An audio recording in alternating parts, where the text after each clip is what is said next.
Boa noite, igreja. Graça e paz. Você que está em casa nos ouvindo também, graça e paz da parte do Senhor Jesus. Como o apóstolo falou,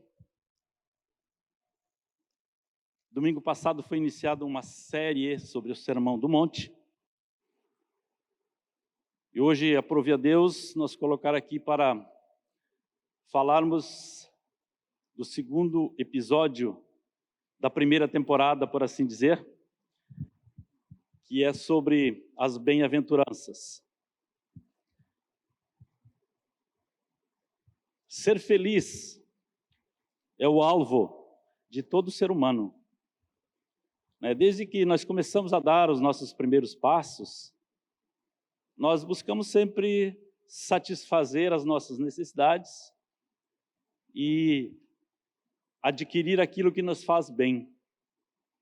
É uma tendência natural, de que nós busque aquilo que nos satisfaz, aquilo que nos faz bem. O mundo tem as suas filosofias de ser feliz, e nós aprendemos normalmente essa primeiro, É isso que a gente quer, buscar essa satisfação interior, para que nós possa ser mais feliz.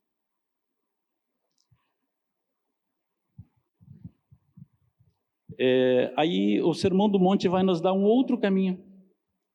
Jesus vai nos trazer uma direção que muitas vezes vai bater de frente com as orientações que o mundo nos dá para a felicidade. Então nós vamos buscar no Sermão do Monte a direção que nós, crentes, enquanto discípulos de Jesus, precisamos ter no conceito de Deus para ser feliz. Então, nós vamos hoje trabalhar e fazer uma reflexão sobre Mateus, capítulo 5, versículo 4. Pode acompanhar aí na sua Bíblia. E ele vai dizer assim: felizes os que choram, pois serão consolados. Repita comigo esta frase. Felizes os que choram, pois serão consolados. Eu dei o título para esta ministração de Benditas Lágrimas. O tema de hoje, ele traz uma estreita, eu diria, dependência da bem-aventurança que foi trazida no domingo, que era: felizes os humildes, os pobres de espírito, porque deles é o reino dos céus. Eu diria que é quase uma consequência daquela pobreza de espírito. Chorar é quase uma consequência do quebrantamento, do nosso reconhecimento diante de Deus, da nossa situação, face à santidade do Altíssimo. Eu quero trazer alguns aspectos gerais aqui, que são importantes nós retomarmos. As bem-aventuranças são características que devem ser expressas por todo o cidadão do reino de Deus. Todas elas. Não apenas uma delas. A gente pode ter a sensação de que algumas eu atendo, outras não.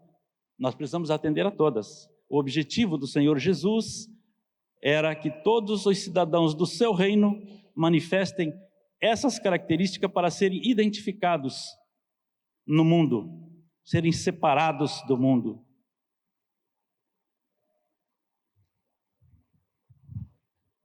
Então é possível que a gente tenha alguma característica que salientam mais do que outras, em função das nossas imperfeições. Mas chegará o dia em que nós apresentaremos todas elas na presença do Senhor e seremos plenamente identificados neste reino. né? Jesus esteve aqui inaugurando um reino. Quando ele esteve aqui, ele inaugurou o seu reino. E aí, ele queria um povo diferente. Está no início do Evangelho de Mateus, justamente para trazer essas características. Os cidadãos do reino que eu estou inaugurando precisam ter essas características, como um marco diferenciador das coisas e das pessoas deste mundo. Um segundo aspecto é que as bem-aventuranças elas não se confundem com a aptidão natural. Né? Cada um de nós tem tendências, tem aptidões naturais, tem coisas que já vêm de berço, digamos assim. Mas as bem-aventuranças, ou as características que Jesus traz ao proferir as bem-aventuranças, não tem a ver com essas características. Até porque,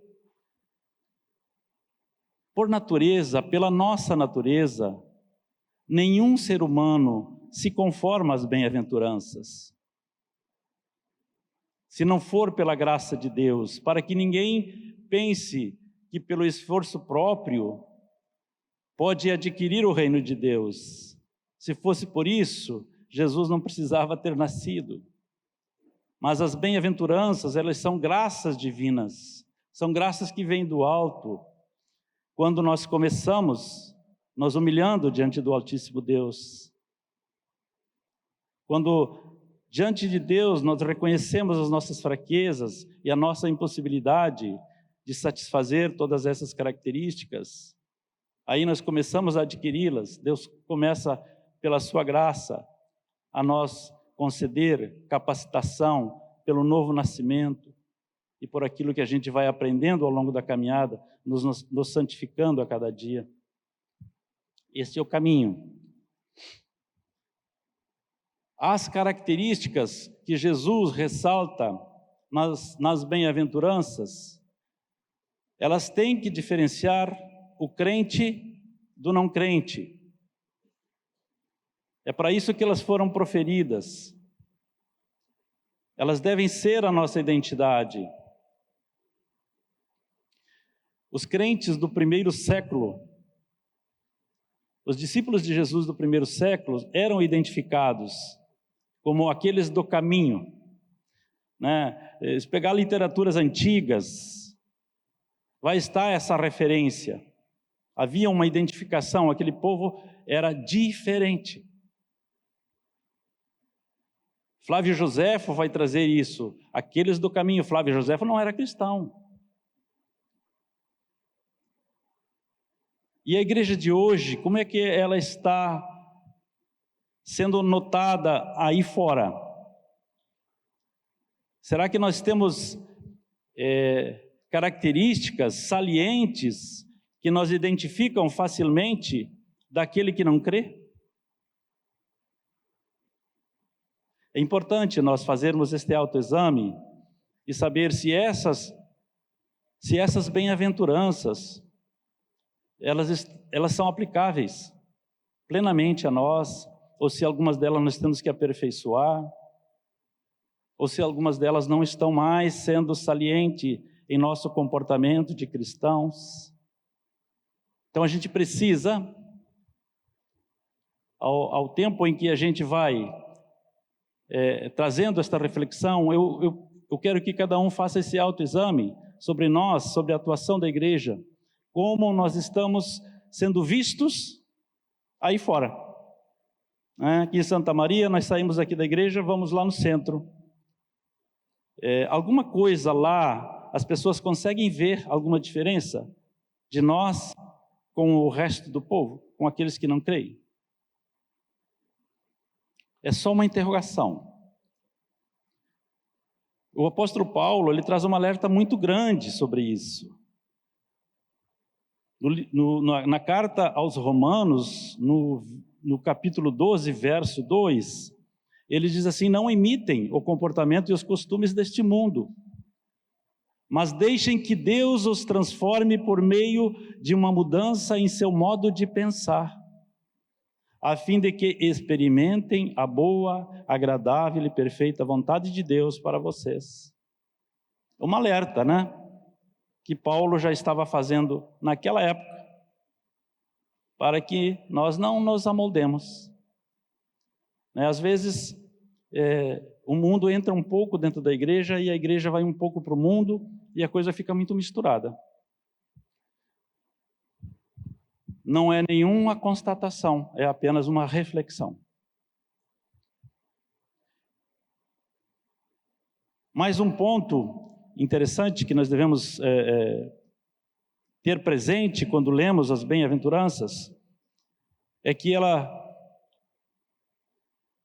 mostra que o crente precisa pertencer a um mundo diferente dos não crentes.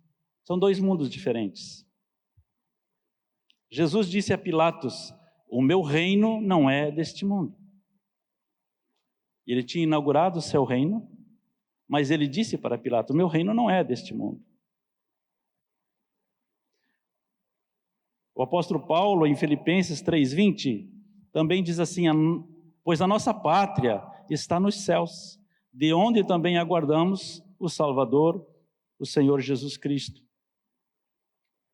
Nós habitamos neste mundo, nós vivemos aqui, mas nós somos peregrinos, estamos de passagem.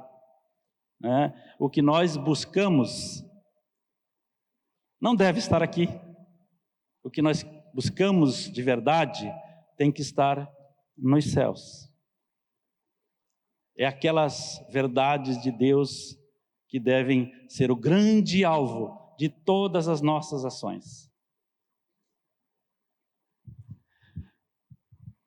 E para isso eu falei que não é possível nós atingirmos este nível de características que Jesus coloca como aos seus cidadãos, aos seus discípulos, por nós mesmos.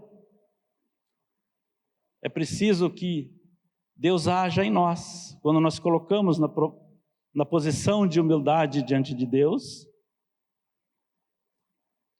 Deus age em nós, nos transforma, é um novo nascimento, nós precisamos nascer de novo. Veja o que Jesus falou para Nicodemos, lá no capítulo 3 do Evangelho de João, versos 5 e 6.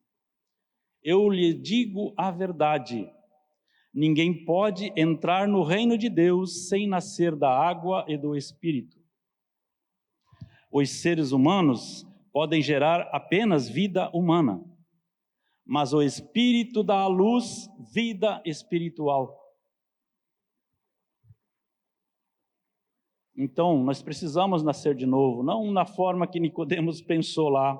Por acaso um homem velho como eu pode entrar de volta no ventre de sua mãe e nascer de novo?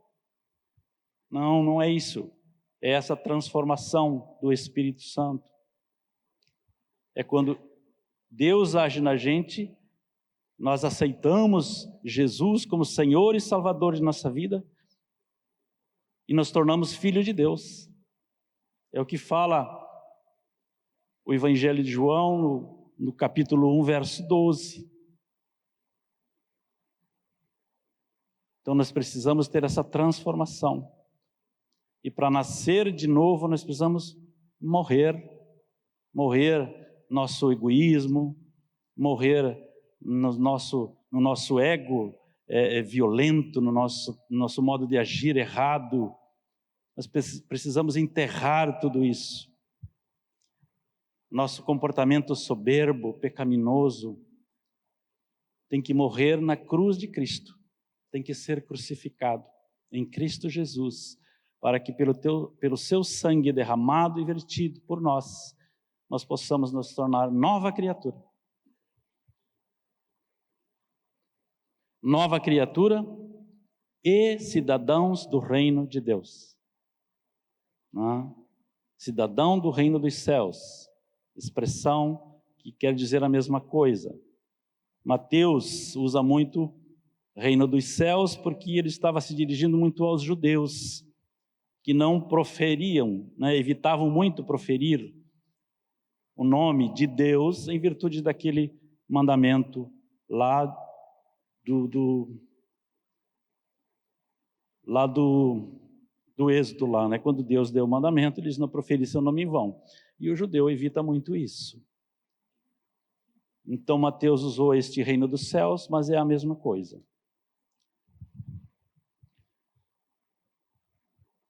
Felizes os que choram, porque serão consolados. Esta afirmação para quem não crê, para quem não tem conhecimento do Evangelho, ela soa estranha, muito estranha.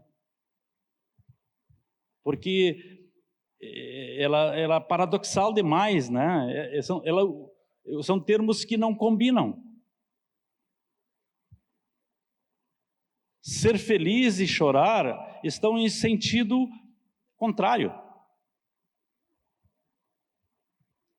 Se eu estou chorando é porque eu sou infeliz, eu tenho alguma coisa me doendo, me machucando, me tornando infeliz. E até para nós, crentes, às vezes, isto soa também meio confuso, né? Eu confesso que algumas vezes, há um tempo aí, eu pensava, lia, mas não entendia plenamente. É preciso, às vezes, dar uma mergulhada um pouco mais e ir atrás de pensadores cristãos, aí, pessoas que têm uma revelação grande, e para que nós possamos entender o significado de tudo isso. Porque, como eu falei da cartilha do mundo para ser feliz, não tem nada disso. Chorar é a última coisa que se quer, não se quer chorar, se evita o chorar. O mundo nos ensina que para ser feliz, tu precisa ter prazer, você precisa se satisfazer. Aí você será feliz. E isto é que o mundo nos ensina. Mas aí vem Jesus e diz, felizes os que choram. É paradoxal demais se nós não temos o entendimento de tudo isso. Mas vamos tentar clarear um pouco isso aí. Para isso, eu dividi esta pequena frase em 3 partes. A primeira dela, felizes, né? A segunda parte nós vamos ver os que choram, e a terceira, porque serão consolados. É apenas para efeito didático, né? A frase só tem sentido no todo. Feliz é um termo traduzido do grego, e do termo makarios, e normalmente ela tem um sentido subjetivo, e ela expressa um ânimo interior. Eu estou bem, então eu estou feliz. É subjetivo, é eu que estou expressando isso, é o próprio ser que expressa. É aquilo que nós estávamos falando antes, é aquilo que o mundo nos ensina. Eu preciso estar satisfeito com alguma coisa, para que eu possa ser feliz. Sentido subjetivo. Mas essa felicidade que nós temos, baseada em coisas deste mundo, ela não é duradoura, ela não é eterna. Aquilo que nós sentimos vai passar. Se eu sonho em comprar um carro novo e compro, isso me faz feliz? Isso me gera uma satisfação interior. Até que o carro passou uns dias, isso já não faz mais. Passou um tempo, pior ainda. Passou mais um tempo, fica difícil, porque o carro fica velho e tem que levar para a oficina, Então as nossas conquistas de bens, elas fazem parte da nossa vida, Se vem de Deus, elas são bênçãos, nós temos que aproveitar.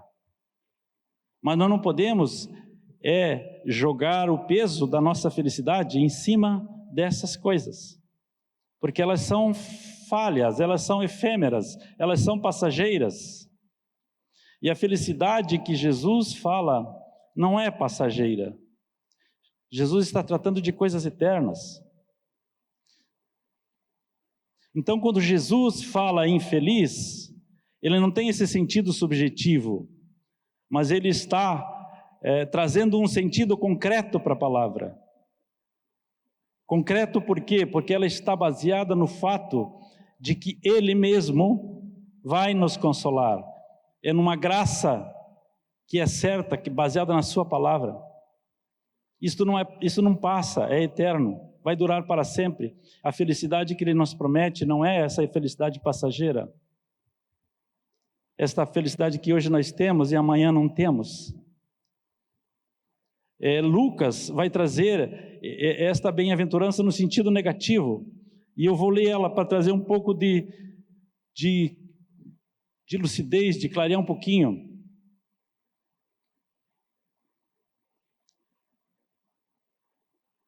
Lucas vai dizer, no capítulo 6, verso 25, diz assim: ai de vocês que agora que estão rindo, porque vocês vão lamentar e chorar. Então, Jesus está se referindo à fragilidade. Aqui, Lucas escreveu, quando Jesus está se referindo à fragilidade da felicidade baseada em coisas deste mundo, em coisas que não são concretas, eternas. Por isso que ele diz: ai de vocês que agora estão rindo, porque haverão de lamentar e chorar. Porque ele sabe que isso vai passar. Ainda no contexto do Sermão do Monte também, o ensino de Jesus, lá no capítulo 6, verso 20, ele diz assim: não acumulem tesouros sobre a terra, onde as traças e a ferrugem corroem, e onde os ladrões escavam e roubam. Mas ajuntem tesouros no céu, onde as traças e a ferrugem não corroem, e onde os ladrões não escavam e nem roubam. Porque onde estiver o seu coração, aí estará também, onde estiver o seu tesouro, aí estará também o seu coração. Então, se o nosso coração está nas promessas de Deus, naquilo que Deus tem para nós estamos juntando tesouros no céu.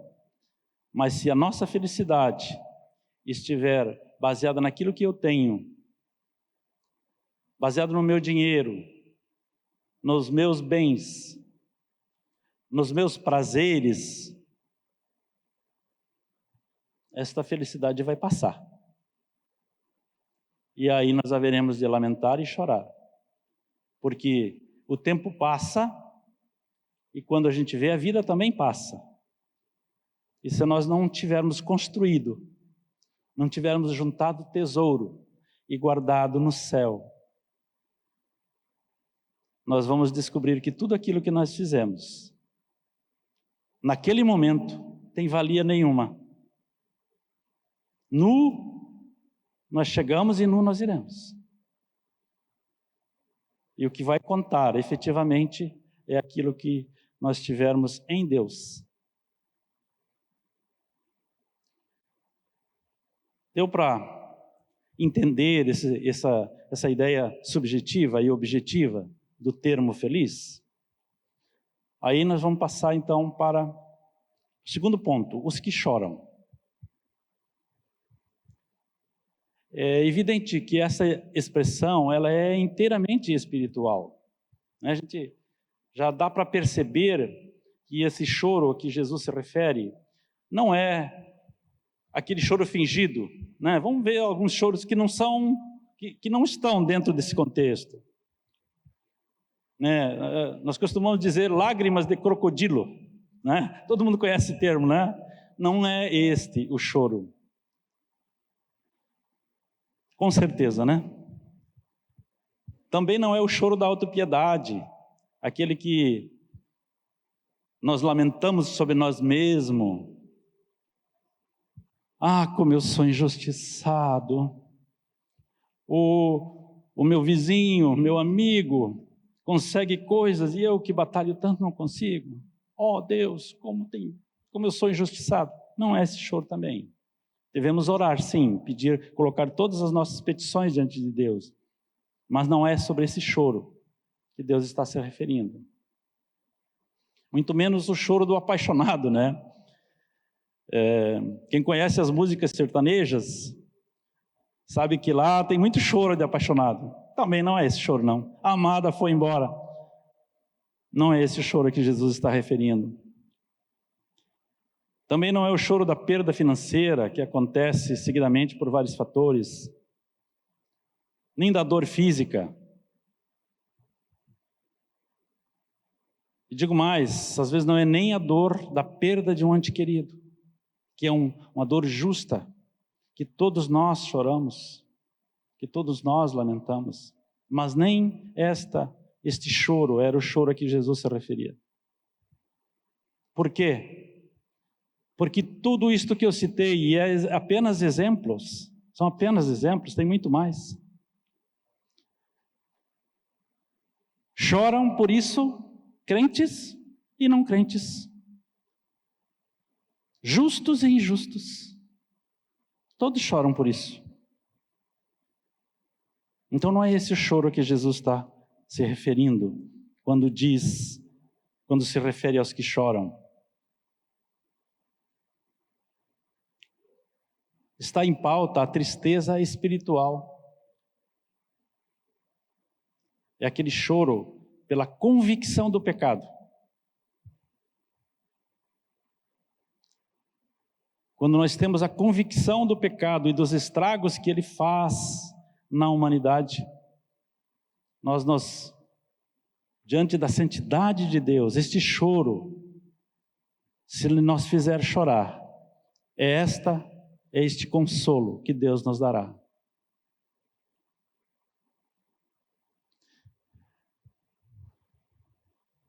É o choro que brota de dentro do nosso âmago. Por isso que eu falei que esta ministração, esta bem-aventurança, ela é uma consequência daquela que foi ministrada no domingo anterior. É o choro que brota do nosso quebrantamento diante de Deus. E o apóstolo Levi falou muito desse quebrantamento, dessa prostração diante de Deus, do reconhecimento da nossa falência espiritual. Lucas 23, 28 relata Jesus carregando a cruz no caminho do Calvário. E relata que mulheres e uma multidão o seguia, né? E que as mulheres se lamentavam e choravam. Ele diz assim: filhas de Jerusalém, não chorem sobre mim, chorem antes sobre vocês mesmas e sobre seus filhos. Quer dizer, choremos sobre as nossas culpas, sobre os nossos pecados. Vamos dissecar um pouquinho sobre esse chorar sobre o pecado, né? E ele se mostra sobre 3 aspectos. O primeiro dele é esse choro sobre as nossas próprias fraquezas, sobre os nossos pecados. Vamos pensar na situação de Pedro. Pedro chorou amargamente após ter negado Jesus por 3 vezes. Ele chorou arrependido, né? Chorar amargamente. É um choro que diz assim: meu Deus, o que eu fiz? Eu que disse que iria com Jesus para onde ele fosse. Agora, diante de uma situação difícil, eu o nego por 3 vezes.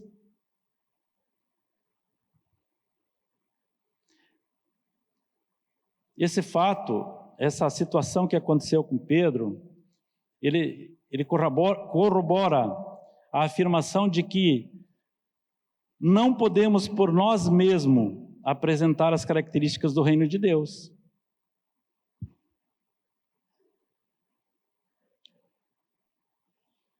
Porque neste momento, Pedro se acovardou diante de uma situação e negou Jesus por 3 vezes.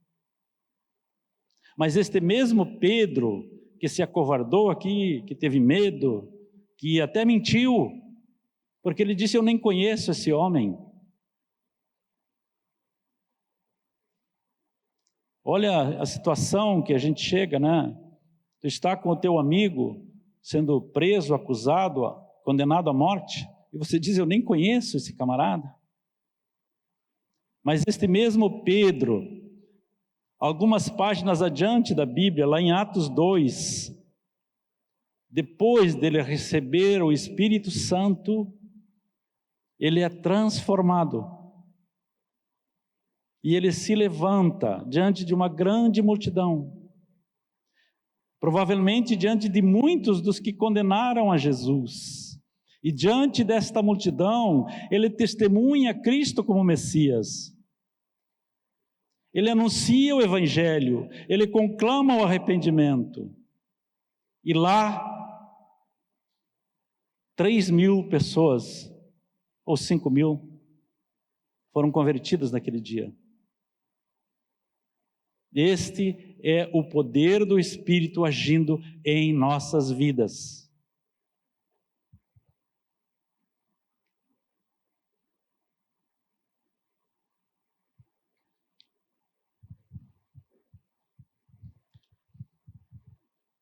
Ainda sobre esse tema,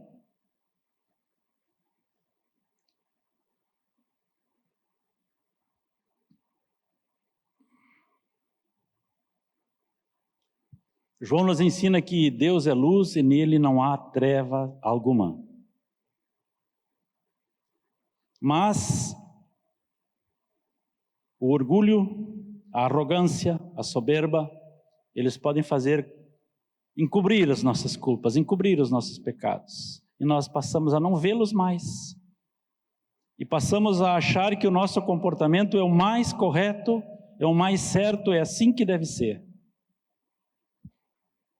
Somente quando nós aproximamos de Deus, à medida que nós vamos aproximando, vai aparecendo as nossas culpas, as nossas sujeiras, e aquilo que nós julgávamos limpo, a gente começa a ver na luz que não está mais limpo, que tem sujeira, que tem nódoas. E quanto mais próximo nós estivermos de Deus, mais nós vamos perceber isso. Não é por isso que por isso que Paulo diz assim: todos pecaram e destituídos estão da glória de Deus. Porque se tu acha que tu não tem pecado, talvez você não esteja perto o suficiente da luz de Deus, da glória de Deus, para confrontar com você mesmo. É isso que o apóstolo João, na sua primeira carta, no capítulo 1, verso 8, ele afirma: se afirmamos que não temos pecado, enganamos a nós mesmos e não vivemos na verdade. O apóstolo Paulo traz uma expressão muito forte, né? Quando ele percebe a sua incapacidade pessoal própria de sozinho enfrentar a tendência para o pecado. Em Romanos 7:24 ele exclama: como sou miserável! Quem me libertará deste corpo mortal dominado pelo pecado?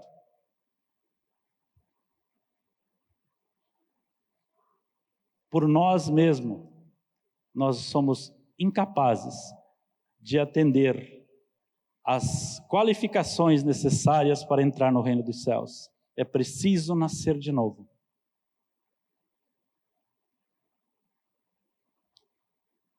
Mas as lágrimas do arrependimento de um pecador contrito, arrependido, elas são como semente semeadas. Elas produzirão frutos. O salmista vai nos falar no Salmo 126:5, os que semeiam com lágrimas, os que com lágrimas semeiam, desculpe, troquei aí o termo aqui, os que com lágrimas semeiam, com júbilo ceifarão.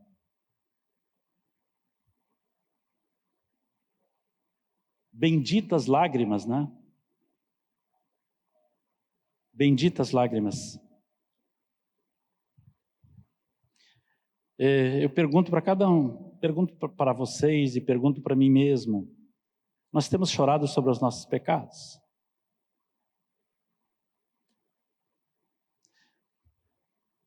Chorar em face do pecado pelo estrago que ele faz, que ele fez e que ele faz na criação de Deus, em especial na humanidade. O pecado é uma enfermidade genético-hereditária que afeta toda a criação de Deus, não somente a humanidade. A criação de Deus é perfeita, ela foi feita perfeita.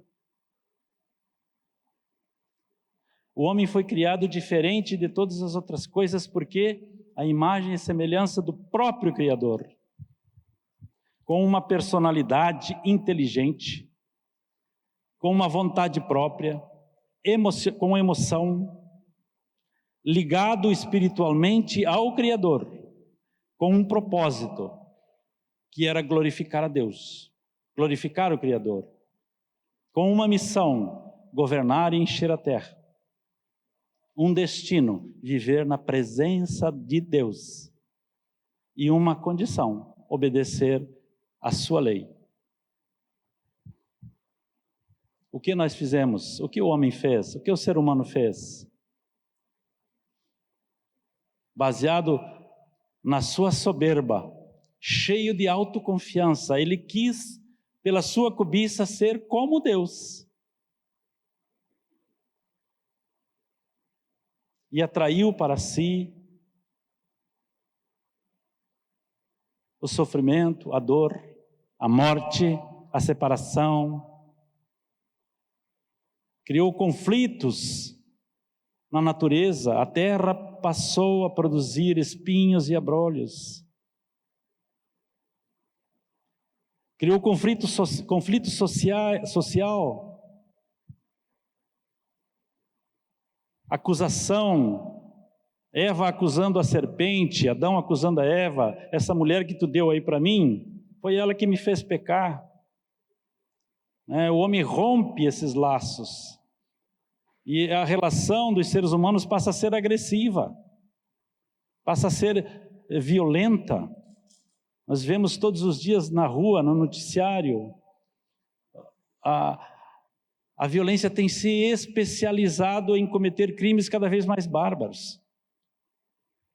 E o homem rompe o seu relacionamento com Deus, e até consigo mesmo, porque ele perde a razão da sua vida, perde o propósito de sua vida. E aí ele se pergunta: quem sou eu? De onde eu venho? Para onde eu vou? Não é isso? Mas nós sabemos de onde viemos. Sabemos por que estamos aqui. E sabemos para onde irmos. Se nós tivermos essa dúvida, nós precisamos reciclar o nosso entendimento de Deus. Nós estamos aqui para adorar a Deus. O pecado, apesar de todas as suas mazelas, de todo esse estrago que ele fez, ele não tirou do interior do homem a tendência de adorar. Por isso que a humanidade, desde sempre, constrói ídolos, para adorar ídolos. O pecado fez nós errar o alvo. Nós erramos o alvo da nossa adoração, mas adorar e continua dentro de nós. Nós adoramos ídolos, adoramos imagem, adoramos conceitos, adoramos dinheiro, adoramos riqueza, mas nós estamos sempre adorando alguma coisa. Jesus disse: não é possível servir a dois senhores. Não é possível servir a Deus e ao dinheiro. Então, se o nosso alvo não estiver focado nas coisas eternas de Deus, nós estaremos focados em outras. Mas nós vamos estar adorando alguma coisa. E o dinheiro, ele é tão, escraviza tanto o homem, que o homem pode até acumular, e às vezes tem gente que acumula e não vive, nem aproveita aquilo que tem, de tanto que ele gosta de dinheiro, de tanto que ele adora o dinheiro, ele não gasta o dinheiro. Às vezes não supre nem as necessidades de sua família, porque ele quer guardar mais dinheiro. Esse é o nível de adoração que às vezes se chega, quando se erra o alvo. Então o adorar, ele está dentro de nós. Nós precisamos acertar o alvo novamente. E Jesus está mostrando o alvo. Nessas qualidades, Jesus está trazendo o homem de volta às suas origens, ao seu propósito para o qual ele fora criado.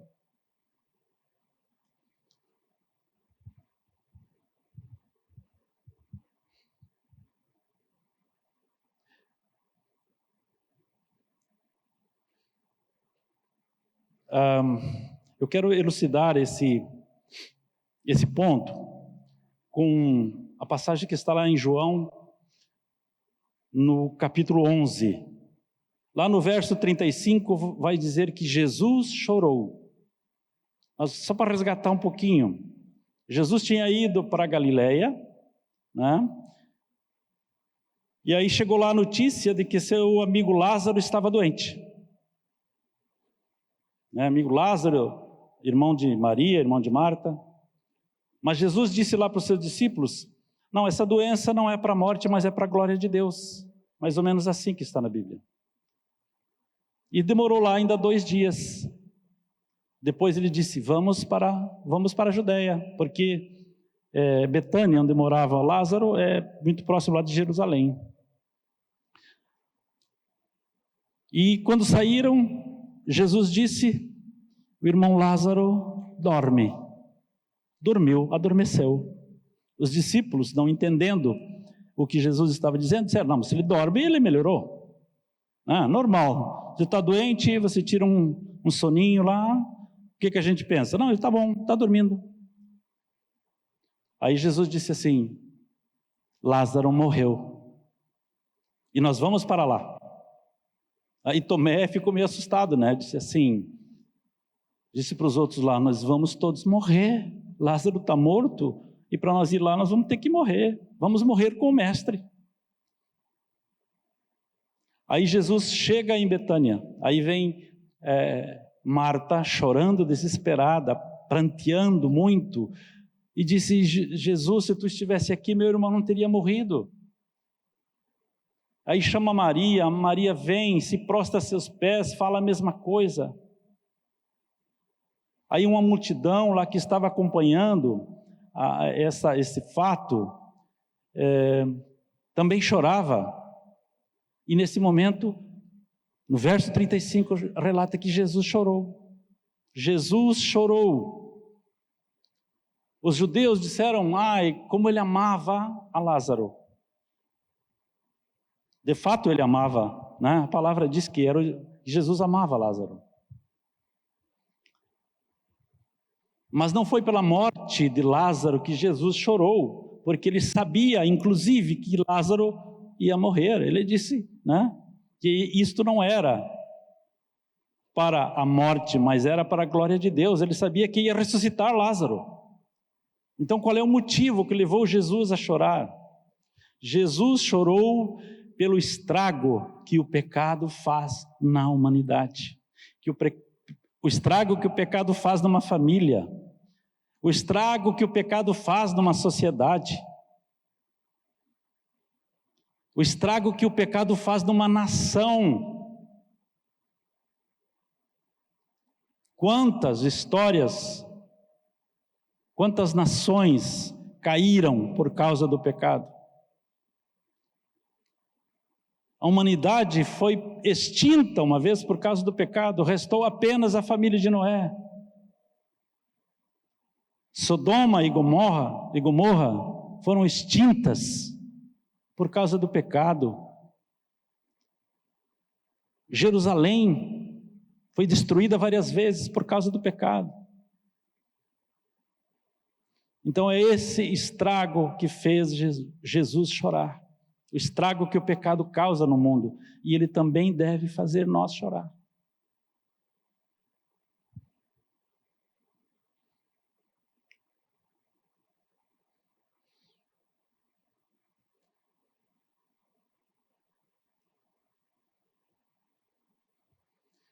E chorar pela compaixão pelos perdidos, né? A Bíblia relata que Jesus chorou e se lamentou pelas cidades impenitentes.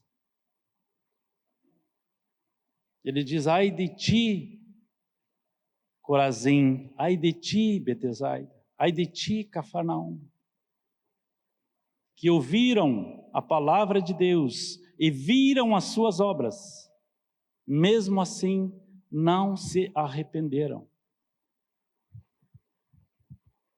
Também sobre Jerusalém Jesus chorou. Quantas vezes quis ajuntar vocês como a galinha junta seus pintinhos, mas Jerusalém não se arrependeu. E Jesus chorou sobre ela. E a nossa sociedade, esta sociedade pós-moderna, tem cometido atrocidades. Em nome de ser feliz, tem cometido atrocidades.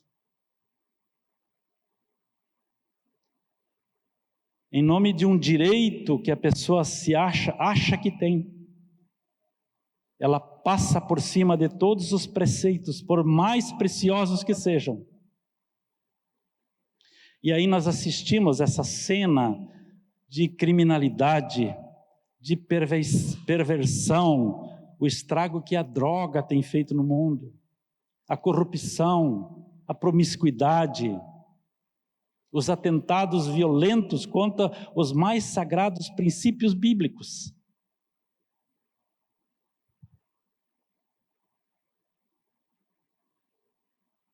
A instituição da família está sendo achacada por esta sociedade atual.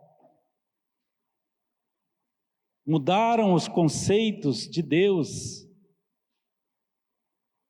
da formação de família. O direito à vida, da vida do filho, está sendo vilipendiado. Legalização do aborto caminha a passos largos. Em nome de um ser feliz, em nome de um direito que a pessoa acha que tem. Tem uma frase que anda por aí, que eu não sei direito o contexto, mas diz assim: meu corpo, minhas regras. E a vida? E a vida que depende da observância de critérios justos, morais, verdadeiros, tudo isso vai por água abaixo. Essa sociedade pós-moderna, ela mexe na criação de Deus, ela está mexendo no ser humano. Em nome de ser feliz, o ser humano está se mutilando.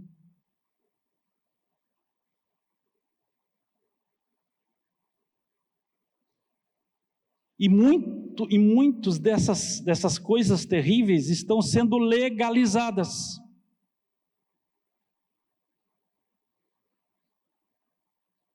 E esta legalização, ela concretiza a iniquidade de uma nação. E a iniquidade de uma nação atrai o juízo de Deus. E nós acabamos de ver o que o juízo de Deus faz sobre uma iniquidade instalada, generalizada.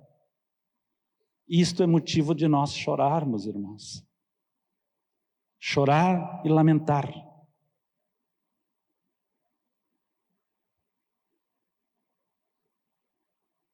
Quando eu leio a carta de Paulo aos Romanos, no seu primeiro capítulo, a partir do verso 18, eu tenho a nítida sensação de que Paulo estava olhando para a nossa geração.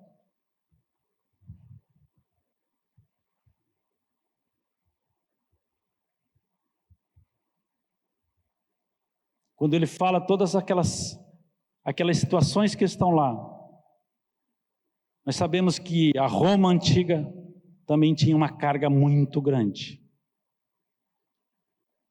Mas a nossa sociedade está ultrapassando a situação de Roma. O verso 24 e 25 desse capítulo da carta dos Romanos diz assim, só a título de confirmação disso que nós estamos afirmando. Por isso Deus os entregou aos desejos pecaminosos de seu coração. Como resultado, praticam entre si coisas desprezíveis e degradantes. Com o próprio corpo, trocaram a verdade de Deus pela mentira. Desse modo, adoraram e serviram coisas que Deus criou em lugar do Criador, que é digno de todo o louvor. Amém. A igreja precisa chorar sobre este mundo pecaminoso e sair para fora. Ir aonde está esse mundo. Nós precisamos ter a coragem de Pedro, quando cheio do Espírito Santo, proclamou a verdade do Evangelho.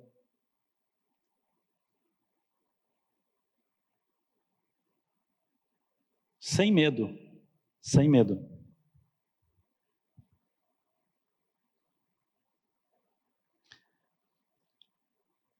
Ainda falando que Paulo estava olhando para a nossa geração, ele escreve para Timóteo, pois virá o tempo em que não suportarão a sã doutrina.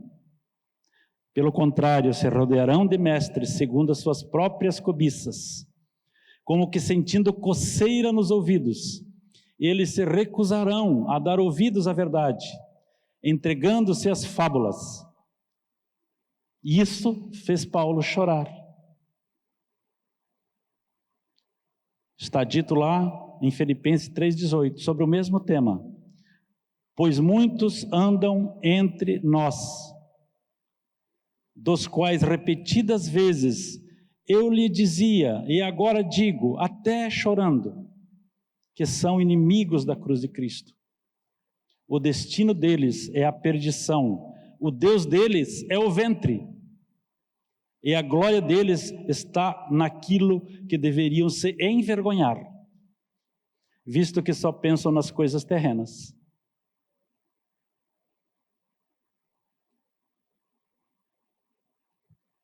Deus deseja que ninguém se perca. A humanidade hoje está chegando na casa quase dos 8 bilhões de pessoas. As últimas estatísticas apontam 7 bilhões e 800 milhões de pessoas.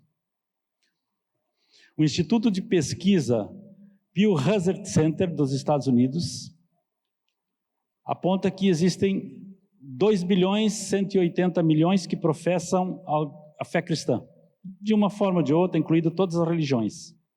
Desses 2 bilhões e 800, Deus sabe quanto efetivamente se entregam a Ele.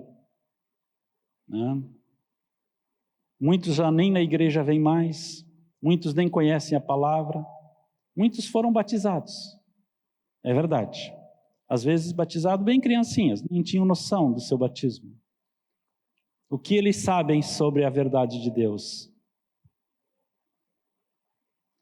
Então, se nós formos buscar efetivamente aqueles que efetivamente buscam a Deus, talvez esse número caia drasticamente.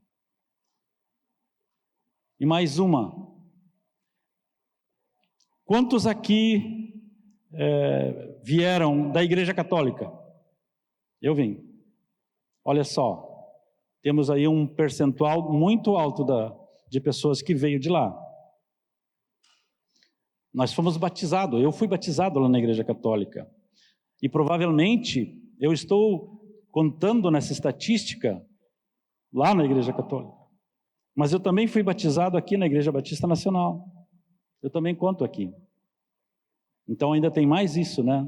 Daqui a pouco esse número vai cair um pouco mais ainda. E qual tem sido a nossa atitude diante dessa multidão que falta alcançar? Sabemos que Cristo está voltando. Os sinais todos indicam isso. E ainda faltam alcançar 6 bilhões de pessoas. Nós temos 2000 anos que se passaram desde a morte de Jesus e que a igreja foi entregue aos apóstolos, foi entregue a nós. Nesses 2000 anos nós vimos a igreja crescer e a igreja decair, a igreja andar no caminho certo, a igreja cambalear. E hoje nós temos essa grande missão.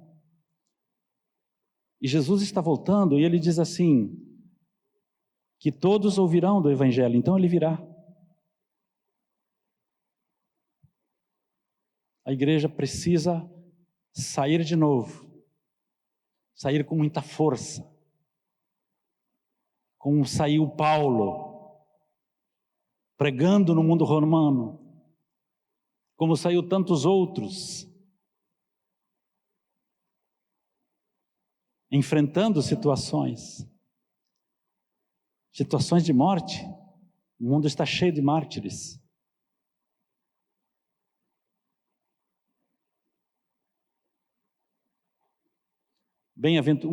A última bem-aventurança diz assim: bem-aventurado os que são perseguidos por causa da justiça, porque deles é o reino dos céus. E nós, como cristãos, temos que apresentar todas essas características. Mas tem uma boa notícia.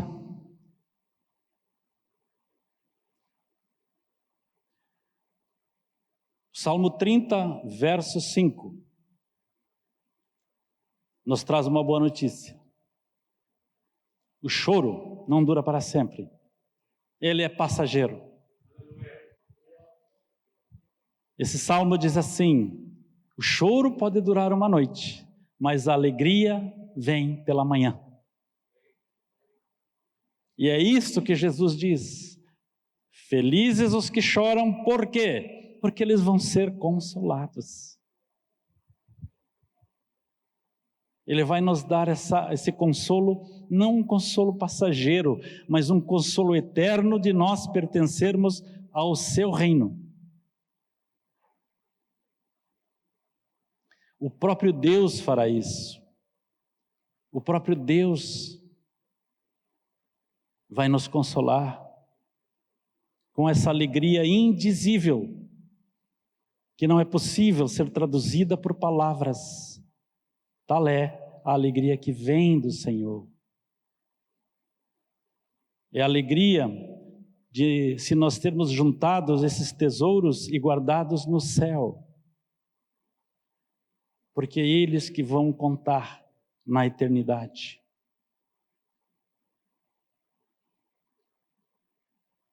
Tiraremos as nossas roupas de saco, tiraremos a cinza que nos cobre, nós seremos ungidos de óleo, óleo de alegria, óleo verdadeiro, para todo sempre. Olha o que fala aí. Aí eu já estou caminhando para o final, né? Eu gostaria que o Ministério de Louvor estivesse chegando aí. Apocalipse 21, no versículo de 1 a 5, ele diz o seguinte, ele traz esta visão maravilhosa do consolo de Deus. Então vi um novo céu e uma nova terra, pois o primeiro céu e a primeira terra já não existiam, e o mar também não existia. E vi a cidade santa, a nova Jerusalém, que descia do céu, da parte de Deus, como uma noiva belamente vestida para o seu marido. Ouvi uma voz forte que vinha do trono e dizia: vejam, o tabernáculo de Deus está no meio do povo. Deus habitará com eles, e eles serão o seu povo. O próprio Deus estará com eles. E Ele lhes enxugará dos olhos toda lágrima, e não haverá mais morte, nem tristezas, nem choro, nem dor.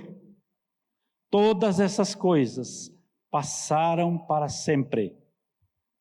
E aquele que estava sentado no trono disse: vejam, faço nova todas as coisas.